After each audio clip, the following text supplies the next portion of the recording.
what's up? I'm just in my local coffee shop because I was feeling kind of hungry after going to the spa and doing some swimming. So I just got myself a tomato cheese now and a chai latte, and it was just definitely so needed. But what I was gonna say as well is like this book is like the EDRM, was it EMDR? EMDR therapy that I didn't ask for. Like, I'm on the waiting list for it at the moment because I've been diagnosed with complex PTSD. And I've been on the waiting list for quite some time now, and also on the waiting list for therapy. But doing these videos as well is my therapy. Me sharing it and, you know, putting it out there in the world, it's not to discredit my parents. It's not to discredit my parents at all. And I know that the truth can hurt, but at the same time, they're still my experiences, and it's still real for me. It's what happened to me growing up as a child. So though it may not be comfortable or nice to hear me speak about my parents the way that I am speaking about my parents, however, that's not also down to me. I see it as, if you want me, or if they would want me, or if anybody would want me to have positive things to say, then let there be positive experiences, let there be positive relationships, encounters. And I'm not saying that all the time it has to be great, but I feel like now that I'm living at home, it's kind of difficult for our parents to get their head around that actually our kids are not kids anymore, they're adults. I'm going to be 14 very soon. Do you get it? And when I'm living at home, it's like in their mind, I'm the teenager that's living at home with 2 kids. And it's like, I'm not the teenager living at home with 2 kids. I'm the adult child. And I feel like with my parents, it has been a difficult transition from parenting me as a child, teenager, young adult, to just now understanding that I don't need parenting as an adult. Do you get what I'm saying to you? So like, you can advise and, you know, as they do, or at the same time, like, I kind of know where I'm going with my life. Like, I kind of know what I'm going to do. Really and truly, all I really need them to do is just to kind of like support me in what I choose to do for myself. And it has been difficult in the past. Childcare has been difficult, you know. Secretly, like, I used to be like, okay, my mum is an enemy of progress, to be honest with you, because it's like, do you not want me to win in this life? And those things have changed, and it can be up and down, you know. If my mum wants to be an absolute bitch, she'll be a bitch, mate. Do you get it? She'll make it difficult. Do you get it? Because she kind of manipulates the power that she carries as the parent, and she knows that, you know, if she says no, it's a no. And I'm just like, why are you being difficult?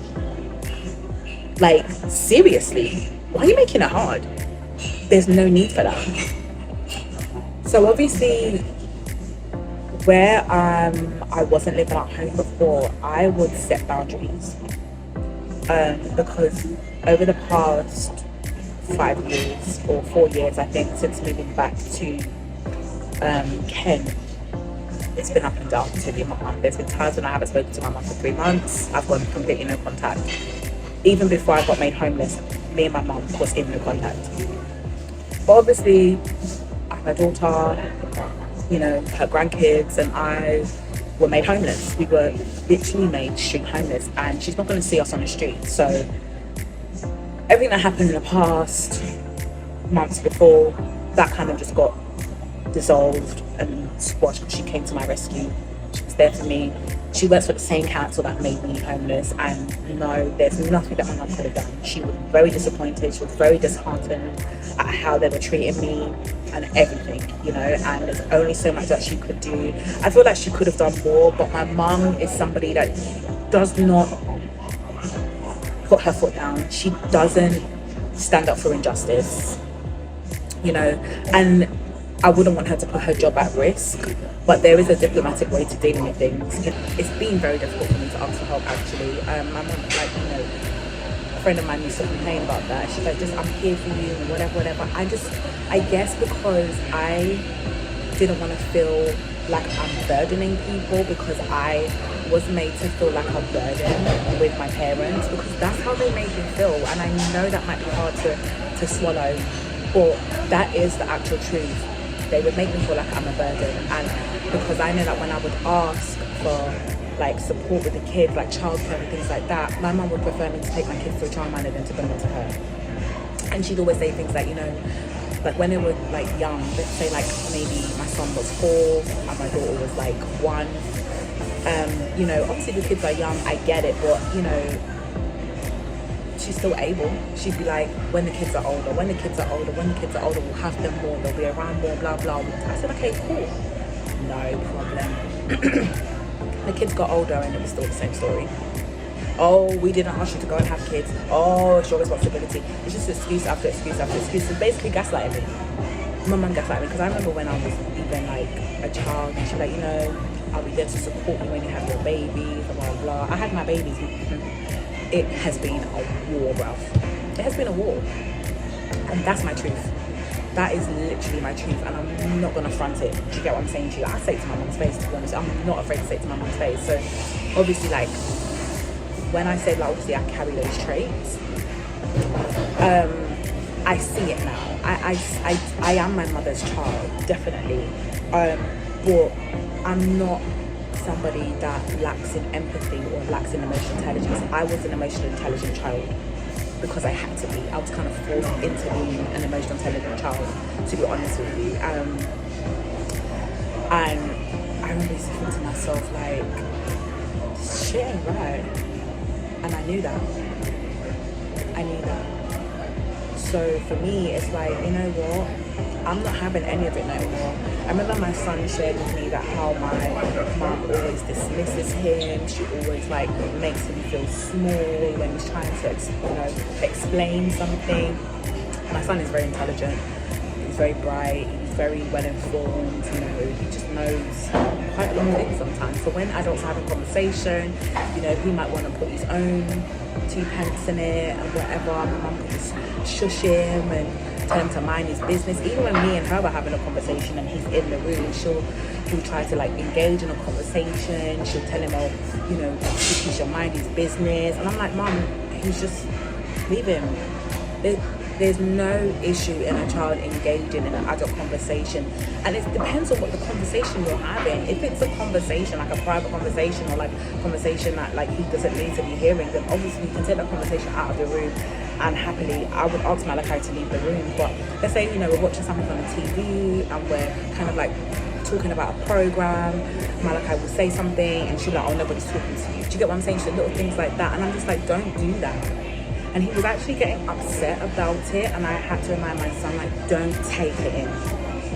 Do not take it in. I hear you, I see you, do you get it? So just whatever your grandmother does, don't take it in. And this is why I'm literally trying to get out of my mom's house, because it is affecting my children's mental health. There was one morning, my daughter and I was in the bedroom, just trying to pass time before we leave to get her to school. My mum comes downstairs. I saw my mum. I said good morning to my mum. No, I was on the iPad. I don't think she acknowledged that my mum was there, because she was doing something on the iPad. So when she left the room to go to the kitchen, my mum's in the kitchen, she now said good morning to my mum. My mum was like, oh, when your mum said good morning to me, why did you say good morning to me? And I'm like, why are you picking on those little things? She's just seen you. So she's just literally seen me and she's saying good morning. Why are you backtracking to when she was in the room? Maybe she didn't realize she was there. Maybe she was zoned out and what she was doing. Do you get what I mean? I mean, she said good morning, so why are you complaining about the time when she said it? Like, do you get what I mean? Like, it's just ridiculous stuff. And these are just examples. Do you get what I mean? And this is just kind of like what I kind of used to go through when I was a child, you know, just making me feel like I'm never doing anything right. And that's why I have been the way that I am. Always battling with my self-doubt, always putting myself down, because it's like no matter what I do, she's never satisfied. You know? I would always feel like I'm a burden because I was made to feel that way. I've never felt like I've been supported.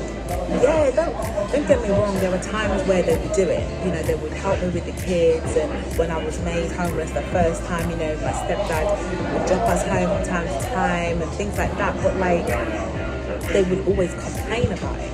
It would never be like, all right, come on, let's go. You know, it would be like, oh, you're stressing me out, you're doing this. Like, it would never be like just out of the gladness of doing it. It would just be like, oh, because they have to do it. Because if they don't, then they'll look like a bad parent. Do you get what I'm saying to you? So they'll do it, but they're not doing it like out of the gladness of their heart. And I don't like that, because at the end of the day, we're family. You know, we're family, we should support one another, and it's just terrible that they have these types of attitudes. And to be honest, I do blame my mom, because you as a woman is the one that will decide the dynamic of your family. You are the one that will decide the family dynamic that you want. Do you want your family to be very close? Do you want them to be unity? Do you want us to always have family meetings and have family dinners and go on family trips and do, like, you are the one. It's now that I'm an adult, now that I'm a mother, I get to decide the type of mother I want to be. And I remember when I had my son, I was like, I am going to prove to my mum how to be a mother. It was almost a fixation. I wanted to prove it. Like, this is how you be a mother, because secretly in my hearts of hearts, I'm like my mum's she's not the best. Do you know what I mean? And my mum's got a great personality. She's a lovely woman. She does her best. And she did her best to raise me. Yeah, she raised me. She dragged me up, mate. Do you get what I'm saying to you? But it wasn't perfect. And I'm not saying that it should be perfect, but at the same time, half of the things that I went through, I didn't need to go through them. I genuinely didn't need to go through them, to be honest with you. Like, no. And then obviously when I have an attitude, or when I'm upset, or when I go no contact or whatever, like, you just wonder why. It's because you will not take accountability or accept the shit that you put me through growing up. That's why it's constantly there. But I have to accept the apology that I didn't get.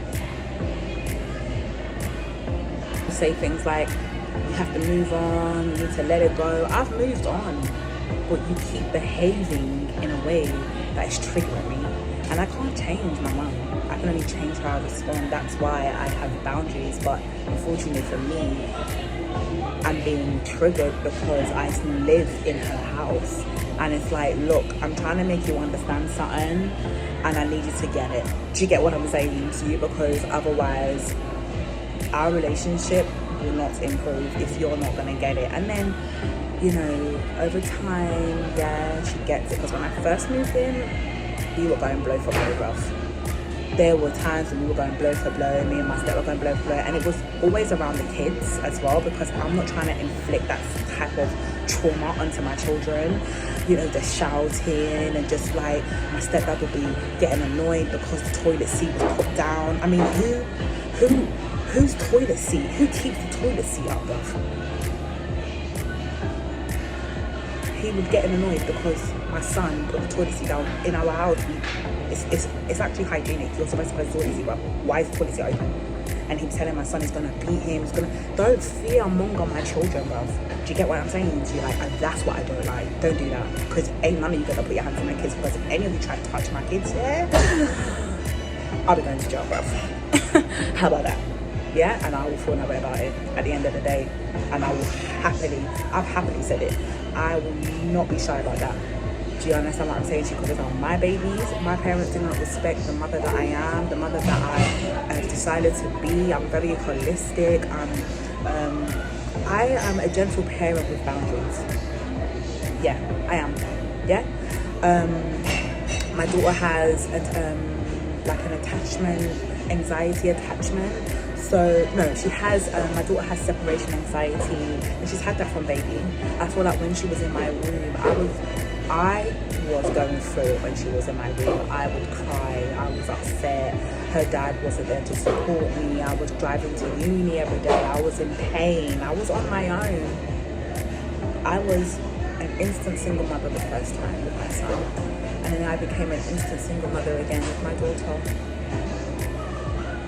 There goes the continuous traumatic experiences, and I will never forget the day that my daughter's father saw me and his child on the street, and I stood there calling his name, and he walked past us as if we were just non-existent. And these are experiences that I've experienced. Yeah, fine, I decided to have my child. I decided to have my child because I was scared.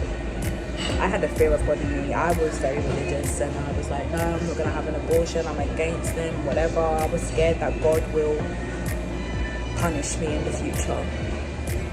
So I had my baby. And I'm glad she's here because she's a blessing, but it's been a tough one.